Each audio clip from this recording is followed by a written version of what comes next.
Salutations, ici Angie. Ça faisait longtemps, hein? Pour la petite histoire, j'ai juste changé de pseudo pour ceux qui regardaient mes vidéos avant, parce que l'Angers Show, c'était assez chaud à prononcer. Angers Show, chaud. Et ça me faisait chier, du coup, je me suis dit Angie, c'est un petit raccourci de mon prénom, c'est sympathique, ça plaît, tout le monde aime. Donc, je fais cette vidéo pour vous expliquer pourquoi j'ai été absente ces derniers temps. Ça a été un peu le gros bordel dans ma vie. L'année dernière, j'avais commencé une formation en informatique et je vivais seule dans un appartement. Et du jour au lendemain, j'ai décidé de bouger en Angleterre avec mon copain. Vous savez, c'est le beau mal gothique dont je vous parlais. Ça s'est concrétisé entre nous et la distance, c'était un peu pain in the ass, comme ils disent en Angleterre. J'y arrivais plus trop dans mes études, donc je me suis dit ce serait mieux de faire quelque chose de différent. Je vais me ressourcer un petit peu avant de recommencer des études un jour éventuellement. Donc j'avais un projet de au pair, j'avais ce projet 2 ans avant. Et je me suis dit pourquoi pas faire au pair en Angleterre, ça me permettrait de voir mon copain un peu plus souvent et financièrement ce serait peut-être un peu plus facile étant donné que les billets d'avion maintenant ça coûte la peau de tomber derrière. Du coup, je me suis inscrite sur un site de au pairing et j'ai eu une réponse assez rapide d'une famille dans le sud.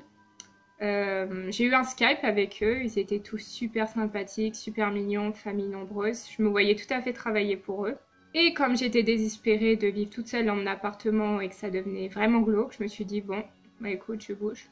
J'ai bougé en Angleterre en novembre dernier dans leur famille et je me suis rendu compte que l'enfant de 10 ans que je devais garder était assez connecté sur son portable, sur ses jeux vidéo. J'arrivais pas à créer de lien avec lui, c'était super dommage.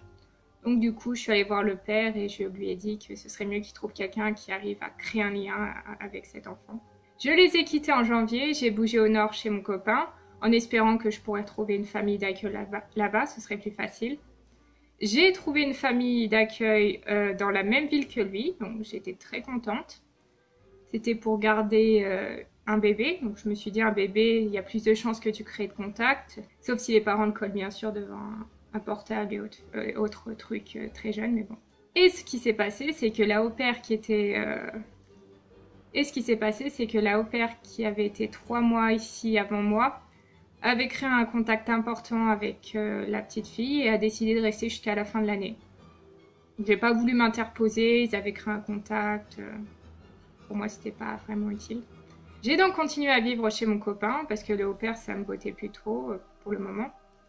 Et je me suis mise à chercher un job, donc je suis toujours en train de chercher un job maintenant.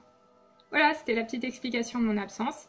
Après j'en profite pour faire un point sur le côté français-anglais, mais concentré sur les sujets gothiques. Ce qui fait qu'en France ils n'ont pas une grande communauté gothique. On va dire que le plus gros point il se trouve à Paris avec toutes les boutiques. Après il y a des petites boutiques éparpillées partout en France.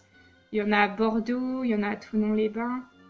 Mais la communauté n'est pas si grande. Et les festivals, les concerts, presque inexistants. À la rigueur le Hellfest, pourquoi pas. Et du coup en Angleterre, c'est l'explosion. C'est une grosse communauté gothique. Beaucoup de clubs, de magasins, de festivals. C'est le paradis. Ça fait quelques mois maintenant que je suis en Angleterre et j'ai bien remarqué la différence entre français et anglais. Je dis pas que tous les Français sont des cons. Il y a des Français qui sont très gentils, très sympathiques. Mais on va dire qu'en Angleterre, j'ai plus reçu de compliments sur mon style que j'en ai eu en France. En France, c'était plus ça paye combien, pourquoi t'es habillée comme ça, oh putain t'approches pas d'elle. En même temps je faisais une tronche pas possible, personne ne pouvait m'approcher, donc voilà, j'étais très heureuse en France. Les Anglais, au contraire, ils sont super accueillants, ils sont super polis. Tu vas peut-être avoir des fois quelques regards indiscrets, ça va plus être les enfants, mais franchement, respect. Donc maintenant que j'ai une certaine stabilité ici, je pense continuer les vidéos. Principalement des make-up, peut-être des petits vlogs, on verra. Si vous avez d'autres idées, n'hésitez pas à proposer et on verra. Je sais que la vidéo elle est assez courte, je m'en excuse. Je vous promets que les prochaines elles seront plus longues et plus intéressantes. Voilà, donc je vous dis à bientôt et salutations!